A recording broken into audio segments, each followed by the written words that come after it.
While the Ukrainian defense of Avdiivka is basically collapsing in front of our eyes, the big question seems to be no longer how long can Ukraine hold on to Avdiivka, but more like how many of their troops will they be able to get out of the city intact. We'll talk about this in this short situation report.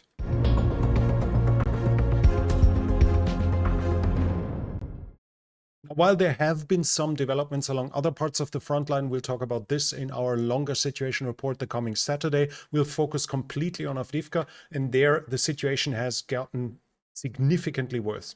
In the last situation report, we talked about the threat of encirclement here in the south, and by now we have visual evidence that the Russians have taken the Zenit position, which is that one down here. According to the Ukrainians, though, they had a pipe connection with the Ukrainian held part of Avdiivka.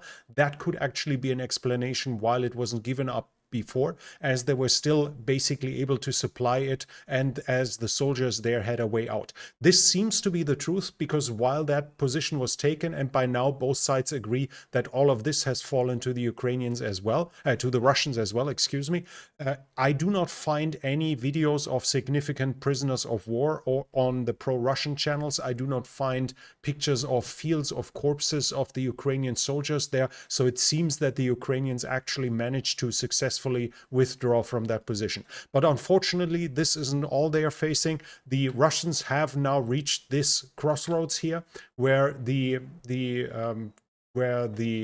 coke plant begins, and where one of the most important roads of supply was passing by at this point. Now, this in itself would have been a problem before, but now it didn't really matter that much anymore, to be perfectly honest.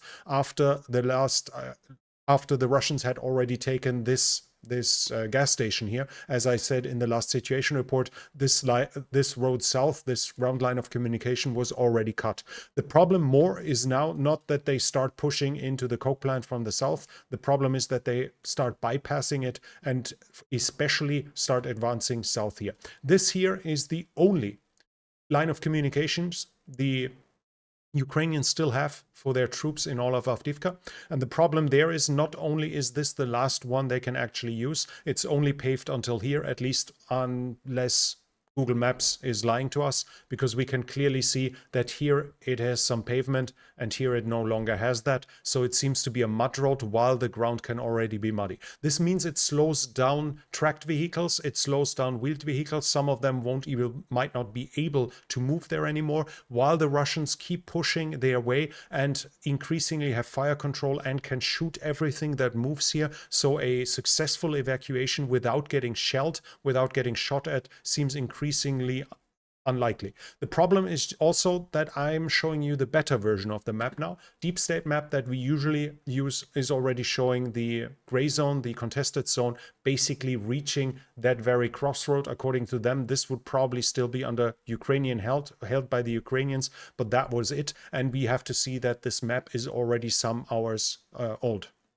There have been reports from the Ukrainian side about a partial withdrawal. It's unclear whether that was just here from the south or whether it is from all of Avdiivka.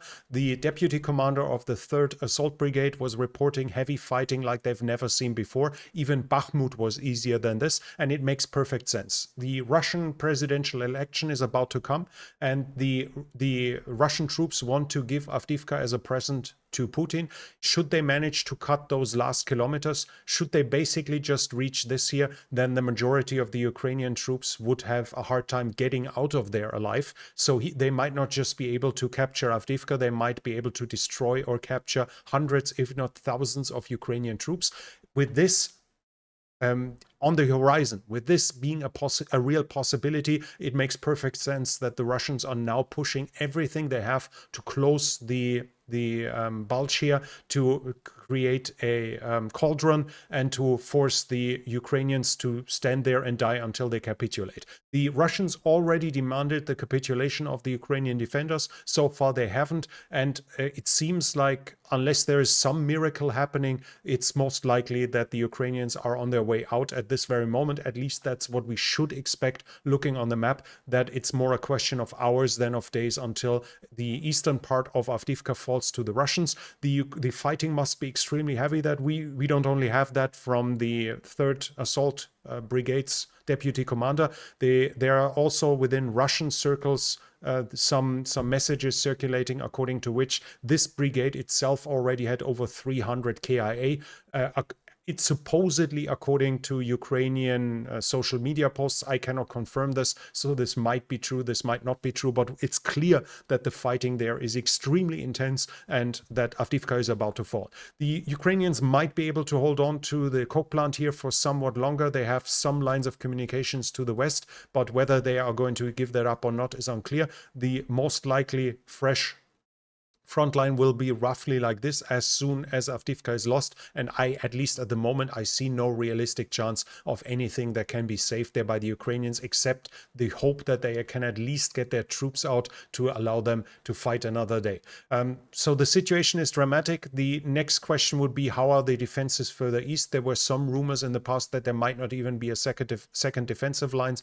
We will have to see whether or not the Russians will be able to exploit the capture of Avdiivka once it happens. But while it hasn't happened yet, it seems to be a question, as said, more of hours than of days. So we'll talk about this in the next situation report.